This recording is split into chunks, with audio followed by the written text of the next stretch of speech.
السلام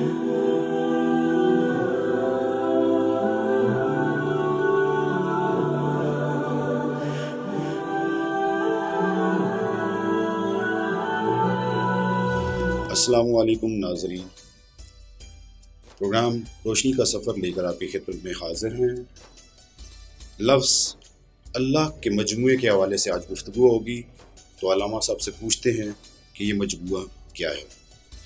اچھا علامہ صاحب، یہ لفظ اللہ، اس کے جو الفاظ ہیں، یہ جو مجموعہ ہے، اس کے حوالے سے آپ کیا فرمائیں گے؟ لفظ اللہ جو ہے، اس کے حوالے سے علماء کرام کے دو اقوال ہیں، یہ تو ان کی رائے۔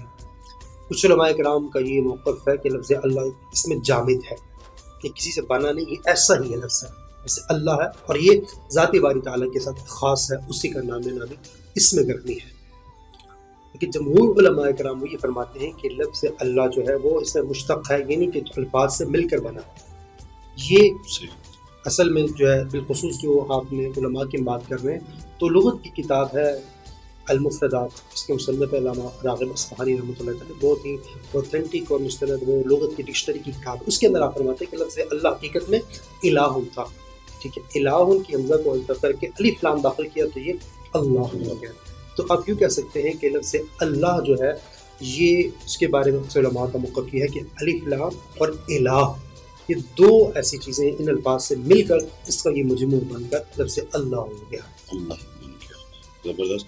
یہ بتائیے، جو الف لام جو ہے، اس سے مراد کیا ہے؟ اس میں ایسے کون سے راز ہیں یا کیا حکمتیں ہیں اس کے اندر؟ جی، الف لام جو ہوتا ہے نا، یہ عربی لغت یا گرامر کے اندر یہ اس لیے آتا ہے کہ جب کسی کو معرفہ بنانا ہو، کسی لفظ کو خاص کرنا ہو، کسی کو اسپیشلائز کرنا ہو، تو اس لیے یہ الف لام آتا ہے، ٹھیک ہے۔ جیسے کہ اس میں دی لگاتے ہیں، ڈینیشن سے مراد مخصوص ہوتی ہے، تو جیسے الف لام جو کسی پر آتا ہے تو وہ لفظ کو خاص کر دیتا ہے۔ مثال کے طور پر اگر کتاب ہے، تب لفظ کتاب بولتے ہیں، یہ عام ہے، نکرہ، اس سے مراد کوئی بھی کتاب ہو سکتی ہے، لیکن جب اس پر الف لام آتا ہے تو اس کا مطلب ہوتا ہے الکتاب، یہ خاص کتاب ہے۔ جیسے قرآن کے بارے میں اس کو الکتاب کہا ہے، اس سے مراد ہر کتاب نہیں، جب الکتاب بولا جاتا ہے اس سے مراد قرآن کریم، فرقان حمید ہے۔ اسی طرح الف لام جب کسی لفظ کے اوپر آتا ہے تو وہ اس کو خاص کر دیتا ہے۔ تو اب جو الف لام ہے وہ لفظ الہ پر آیا ہے، لفظ اللہ کے ساتھ الہ کے اوپر اس کو داخل کیا گیا ہے۔ تو یہ اب یہ یوں سمجھیے کہ لفظ الہ جو تھا، اس سے مراد تو اللہ رب العالمین کی الوہیت ہے، ذات باری تعالیٰ ہے، لیکن لفظ الف لام میں داخل ہو کر اس الہ کی معنویت میں بہت اضافہ کر دیا، اس کو جامع معنی بنا دیا ہے۔ وہ ایسی کہ لفظ الہ سے مراد ہوئی تھا الوہیت، ذات باری تعالیٰ کی الوہیت تو تھی، لیکن چونکہ جب ہم کلمہ طیبہ پڑھتے ہیں نا، لا الہ الا اللہ، تو اس کے اندر جو مفہوم ہے، جو معنی ہے، وہ یہ ہے کہ لا الہ الا اللہ، الوہیت اللہ کے لیے ہے، لیکن اللہ کے سوا ہر ایک سے اس کی نفی۔ تو اصل جو کلمہ توحید کا پہلا حصہ ہے وہ نفی اس بات ہے، ٹھیک ہے۔ پہلے تو یہ نفی ہے تمام معبودان باطلہ کی، اور پھر اس کے بعد اس بات ہے۔ تو لفظ الہ میں اس بات تو تھا لیکن نفی نہیں تھی، ٹھیک ہے۔ اب یہ الف لام جب داخل کر کے لفظ الہ کو اللہ کے ساتھ خاص کر دیا گیا، تو اس کا اب معنی یہ بن گیا کہ الوہیت صرف ذات باری تعالیٰ کے لیے خاص ہے، اس کے علاوہ کوئی اور معبود نہیں۔ تو اب یہ الف لام اس کے ساتھ جب آیا ہے تو اس نے لفظ اللہ رب العالمین کو جامع اور معنی بنا دیا ہے کہ اب یہ اللہ رب العالمین کی ذات کے ساتھ ہی الوہیت خاص ہے، اور باقی کسی اور کے اندر یہ صفت پائی نہیں جاتی۔ اس لیے اس حکیم و خبیر ذات نے اپنی ذات کے لیے لفظ اللہ کا انتخاب فرمایا ہے۔ اچھا علامہ صاحب، آپ نے الہ کی الوہیت بیان کی، تو یہ الہ کیا ہے؟ اس سے کیا مراد لے سکتے ہیں؟ جی، جس طرح بھی بیان ہوا کہ الف لام اور الہ سے لفظ اللہ مرکب ہے، مشتق ہے، تو لفظ الہ جو ہے یہ ایسا لفظ ہے جو کئی معنوں میں استعمال ہوتا ہے، یہ اس کے کئی معانی ہیں، اور قرآن کریم میں بھی لغت کی کتابوں اس کے بہت سے معنی ہیں، لیکن اس سب سے الہ کا کمال ایسا ہے کہ جس معنی کو دیکھے وہ معنی ذات باری تعالیٰ کی شان و علوت پر بہت نکھار کر بیان کرتا ہے۔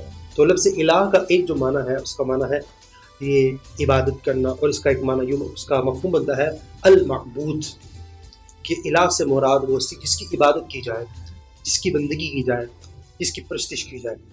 اور یہ لفظ الہ جو ہے بمعنی معبود قرآن کریم میں بہت سی آیات مبارکہ میں بیان ہوا ہے، جیسے کہ اللہ رب العالمین شاہ کہ وَإِلَٰهُكُمْ إِلَٰهٌ وَاحِدٌ، کہ تمہارا معبود ایک ہی معبود ہے۔ تو اب لفظ الہ کا ایک معنی کیا ہے؟ المعبود، اور اس معنی کے سے یہ ذات باری تعالیٰ کے ساتھ خاص ہے کہ وہی حقیقی معبود ہے، وہی عبادتوں کے لائق اور قابل ہے. تو یہ لفظ الہ اس کی ذات باری تعالیٰ پر بالکل پرفیکٹ قسم کی دلالت کرتا ہے. تو اس کا ایک معنی الہ کا المعبود بیان کیا گیا ہے. ایک اس کا معنی کیا ہے؟ المفزوع الیہ، وہ ذات کہ جس کی بارگاہ میں پناہ لی جائے، جس کی بارگاہ میں جا کر امان طلب کی جائے. تو اس معنی الہ کا ایک معنی یہ بھی علماء نے بیان کیا ہے. یہ معنی بھی اللہ بارہ تعالیٰ کے اندر مکمل اور اتم طور پر پایا جاتا ہے کہ جب بھی کوئی مشکل میں آتا ہے، پریشانی میں آتا ہے، مصیبت میں آتا ہے، تو وہ اسی کی بارگاہ سے رجوع کرتا ہے اور اس کی بارگاہ سے اس کو پناہ ملتی ہے، امان ملتی ہے. اور یہی ذات باری تعالیٰ نے قرآن کریم کے اندر ارشاد فرمایا وَهُوَ يُجِيرُ وَلَا يُجَارُ عَلَيْهِ، وہ ذات ہے جو پناہ دیتی ہے، امان دیتی ہے، اور اس کے خلاف کوئی اور کسی کو پناہ نہیں دے سکتا. تو یہ لفظ الہ کا ایک معنی کیا گیا؟ المفزوع الیہ، کہ جس کی ذات کی طرف پناہ لی جائے. اور اس کا ایک معنی یہ کیا گیا ہے کہ جس کی طرف سے سکون ملتا ہے، جو سکون دیتی ہے. الہ کا معنی ہے سکنت الیہ، کہ جس کی بارگاہ کی طرف سے سکون حاصل کیا جائے. اور یہ معنی بھی ذات باری تعالیٰ کے اندر واقع ہے کہ اس کا نام، اس کی بارگاہ ایسی ہے کہ جو غم زدوں کے غم کو دور کر کے سکون دے دیتی ہے.